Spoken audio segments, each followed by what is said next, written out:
So, how do you begin to believe something that you don't believe when the proof is there? Abraham, it's true. This is the reality. This is what we've got. This is how it's going. My eyes are not deceiving me. My ears are not deceiving me. This is the truth of my reality. How do I create other than that? And we say, you're really upon something important if you're asking that question, because most people offer almost all of their vibration in response to what they are observing. Esther would say to us in the beginning, but Abraham, it's true. It's true. Shouldn't I give my attention to what's true? Isn't that what I've been taught all of my life? And we say, we understand what you're going for here, Esther. But here's the thing. A thing is only true because someone is focused upon it until it became a reality. We would use a different criteria. Not, is it true, but does it feel good to me when I think about it? Is it something that I desire? And if it is something that you desire, then give it more and more and more of your attention. But if it is not something that you desire, giving it more attention only makes it more solid in your experience. You see how it works? How do thoughts turn to things anyway? Have you ever wondered about that?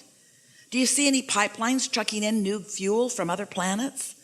New mines are being dropped from the sky. How is it? How is it that thoughts are turning to things? Thoughts are turning to things through focus and reception and response to that reception. That's how thoughts turn to things. That's how your economy evolves. That's how everything evolves. That's how the cells of your body evolve.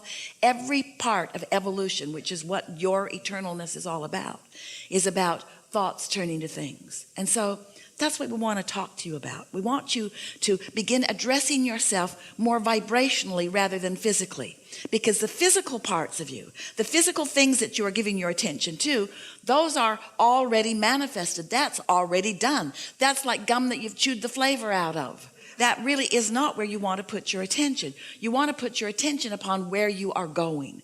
So when life shows you that you want something, you want to be more forward looking toward the evolving and the unfolding of what you're asking for, rather than standing where you are, sometimes in the absence of what you want, justifying or defending why you should get more of what you want because you don't have it. Every subject is two subjects. It's like a stick that has two ends of it. And on one end is the absence of what you want, and on the other end is the presence of what you want. So the question that we're asking you is, when you ask for more money, where's your gut? Where's your emotion?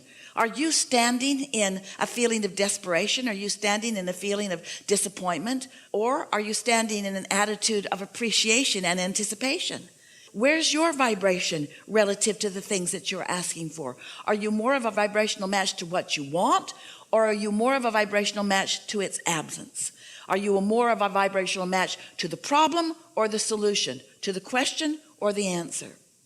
Well, we can tell you the answer. You can tell by how things are unfolding. However it's turned out so far, that's what you're a vibrational match to. It's always that way. You can tell what you're offering vibrationally by what you're living, by what you're surrounded by. So here's what we want you to hear that may be new for you, and it really is the answer to getting past beliefs that don't serve you. A belief is only a thought you continue to think. That's all. A belief is just a thought that you continue to think. Now we want to help you let yourself off the hook a little bit. You continue to think those thoughts because law of attraction really helps you to continue to think those thoughts. You can't think far past the thoughts that you're already thinking. So there's no hope for you. We've enjoyed this interaction immensely. Good luck with all of that. Think of us, we're living happily ever after. But there is a way that you can not so much bridge your belief immediately. You might be able to bridge a belief if you could surround yourself with other people who believe in the advantage that you have not yet given to yourself. So you may be able to bridge your beliefs if you had someone around you who knows answers to what you're looking for, and you don't know the answer, but they do, and they talk to you every day, and you get to watch them in their life, and eventually you could come to believe, because they believe it and they're living it, you could change your beliefs a little bit. That's how most humans are bridging their beliefs, are changing their beliefs. But there's a much easier way. So we have some questions for you before we give you this important thing, the answer to all your hopes and dreams. Do you accept that you are more than this physical personality that you know as you? Yes. So if this inner being exists, and we promise you your inner being does exist, and since your inner being does exist and your inner being is standing in complete knowing of what you're asking for, in other words, knowing, seeing the vibrational version of it, and knowing that this vibrational version, just like a seed in the ground, can grow to the full manifestation that you're looking at, the seed to the abundance you're looking for, the seed to the physical wellness, the seed to the relationships that you want, the seeds to all things that you have been asking for. Since your inner being is there with those seeds, do you believe that your inner being is there with the beginning of what you're asking for? And do you understand that now you've got to do something about letting this vibrational version be realized by you? Your inner being doesn't have the right or the wherewithal to assert anything into your experience. You got to sync up with it. So you have to become a believer of the vibrational reality before the vibrational reality can come into your experience. We wrote a whole book about it, a couple of books about the vortex and about how everything you want is there. And so many of you followed us to a certain point, but it became annoying to you. All right, Abraham, I get it. Everything I want is in the vortex, and you want me over there at the doorway of my vortex so that I can get what's in there. But just tell me one thing, Abraham, how do I get the money out of the vortex and into the bank? Enough of this vibrational version already. I'm sort of sick of hearing about the vibrational version. I live in the real world. I want it to come out into the real world where it can be part of my manifestation. And we say, it is already a manifestation, but feel the difference between a manifestation. A manifestation is whatever you're living and feeling in any moment, and every moment is a manifestation. But feel the difference between manifestation and your realization of it. Esther's pen was in her purse. It was there.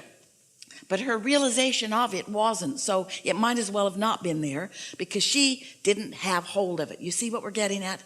And so much of what you want is just like that pen in Esther's purse. You're walking around with it all day, every day. It's just a reaching in and pulling out. That's all that's required. But because you believe it isn't there, you don't do that. So, do you believe that there is a vibrational version of what you want that has progressed in varying degrees, some of it ripe and ready for you to experience? So if the answer to that is yes, then you really are ready for what we are encouraging in a very powerful way these days. You're ready to deliberately put yourself into the receiving mode where you can receive the impulses about it. And this is different than bridging beliefs, because bridging beliefs takes time. Bridging beliefs means you have to take hold of a belief that you've got that is in defiance of something that you want and make it no longer in defiance of something that you want. Have you ever talked to anyone? You believe one thing and they believe another thing, and you're talking to each other and you both wish to convince the other. And after an hour or 2 or 3 or 4 or 5 or 6 or 10 or 20 or years of interacting with them about that, they just stand strong in what they believe and you just stand strong in what you believe, and no headway is made in convincing the other. You know about that? You've got that exact thing going on inside of you where I want this, but you've got beliefs that keep your desires from being realized by you, and it's unnecessary. So what do you do about it? Do you want to argue with yourself for hours or weeks or months or years? Or would you like a suggestion for a much simpler route? Yes. We thought you'd say that. When you quiet your mind, you stop all thought. And when you stop all thought, all beliefs, ooh, you're really going to like this. So we're going to start in a different place because we really want you to hear this. Imagine a cork floating on the water. And let's just say that this up here on this surface is alignment with your source, pure positive energy. Now you can hold that cork under the water, and let's call that negative emotion. Let's call that beliefs that don't serve you. But when you let go of it, it's going to bob right back up there to the surface. So when you meditate and you quiet your mind,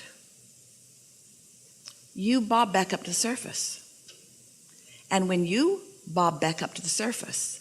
When your vibration rises because you're not holding it down with things that your inner being knows are not true. When hatred and fear are disengaged, and in their absence, you just move right back up into the natural love and pure positive energy that is you. That's what we call the receiving mode, which means now you are at the doorway of your vortex. Now, in that absence of contradictory beliefs, the beliefs of your inner being are dominant. In fact, they are only.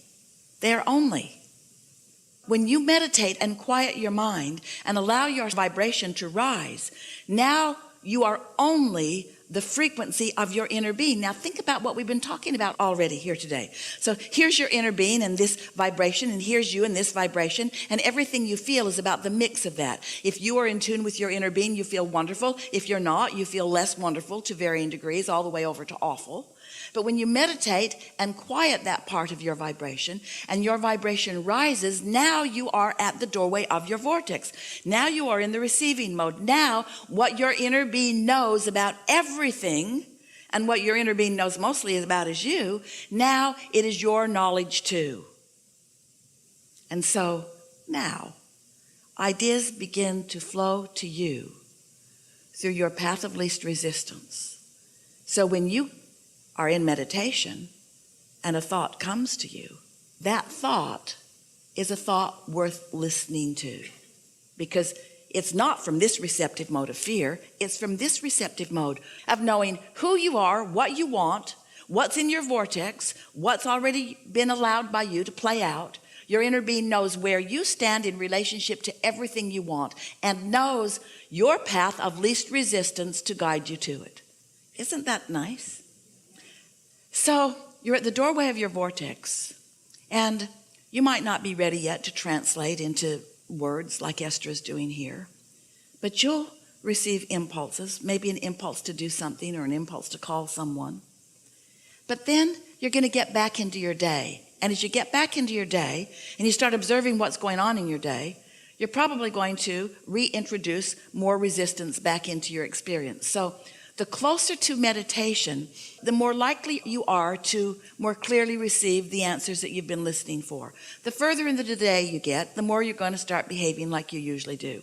But can you feel how, after a few days of this, or weeks of this, or even years of this, where you quiet your mind and tune to the frequency of who you are, that you could become more guided by that broader perspective? It's just sometimes you're not in the receiving mode and you cannot hear. Can't receive the impulse that will lead to this, which will lead to this, which will lead to this, which, by the way, is the happily ever after journey that we keep talking about. So there, now you know, and we know that you know, we can feel that you accept that there is this vibrational reality. And now perhaps you have a different relationship with that vibrational reality than you've had before.